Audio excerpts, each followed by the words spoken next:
Assalamualaikum warahmatullahi wabarakatuh. Hi everyone, my name is Syafruddin Yusuf Ismail with ID number 2505-1230012,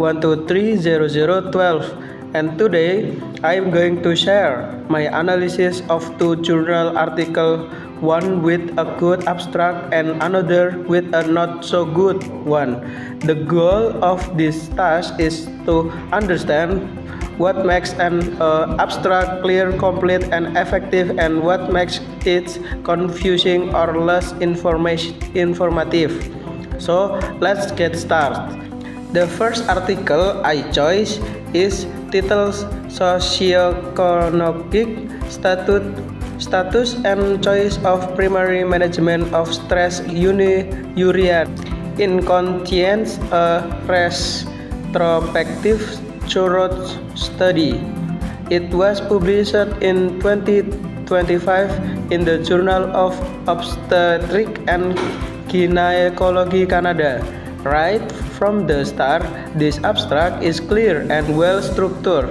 It follows the EMRID format: introduction, methods, result, and conclusion. It starts with a simple background. Stress urinary incontinence affects about 25% of Canadian women, and understanding socioeconomic barriers is important for patient-centered care. That's a great opening because it gives context and explains why the study matters. Then the methods section is short but informative. It explains that this was a retrospective cohort study using patient data from 2019 to 2022, and it clearly defines the variables and analysis used. Next, the results are presented with number. For example, 71.7% of patients chose conservative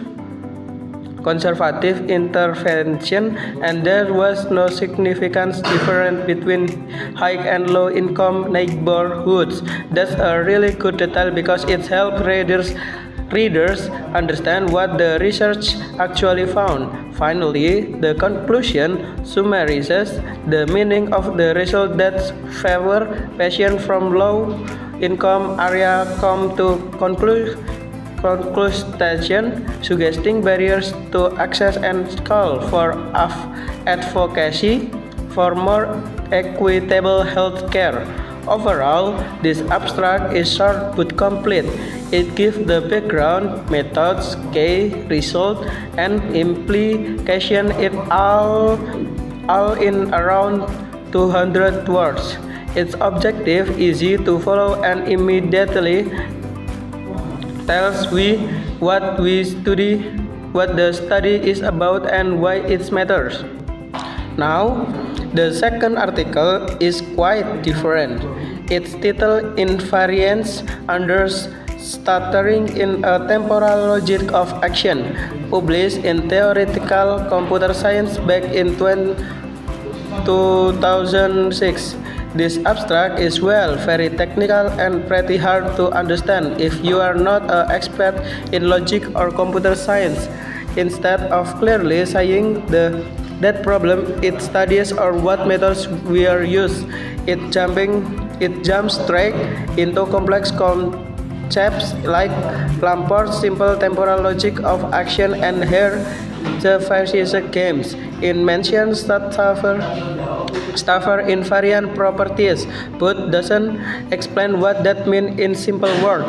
There are also no clear separation of backgrounds, methods, results, and conclusion. It feels more like a dense paragraph from the introduction rather than a real abstract. The abstract does tell us what the paper achieves, basically that some properties cannot be expressed in a certain logic, and that the proposed an extension called Istla, but it doesn't explain why that's important or how they did it. So in short, it's not wrong, but it's not reader friendly. It's only useful if you already know the topic in depth. For most readers, it fails to answer the main question. What is this paper about and why should I care? That's why I would say this abstract is less effective. It lacks structure, context, and accessibility. After comparing both, I realized how much different a clear structure makes. The first abstract communicates to everyone, even if you are not an expert, while the second one only works for a small group of specialists. A good abstract should help readers quickly understand the research question, the approach, and the main finding. It's like a movie trailer for you, paper short but powerful enough to make people want to read more. So my key takeaway is clarity, structure, and relevant are everything. No matter how advanced your topic is, the abstract should be simple, complete, and engaging. That's all for my presentation today. Thanks for watching, and I hope this helped you see what prepares a strong abstract from a week one. If there are any mistake, I apologize. Thank you for your attention. Wassalamualaikum warahmatullahi wabarakatuh. Goodbye.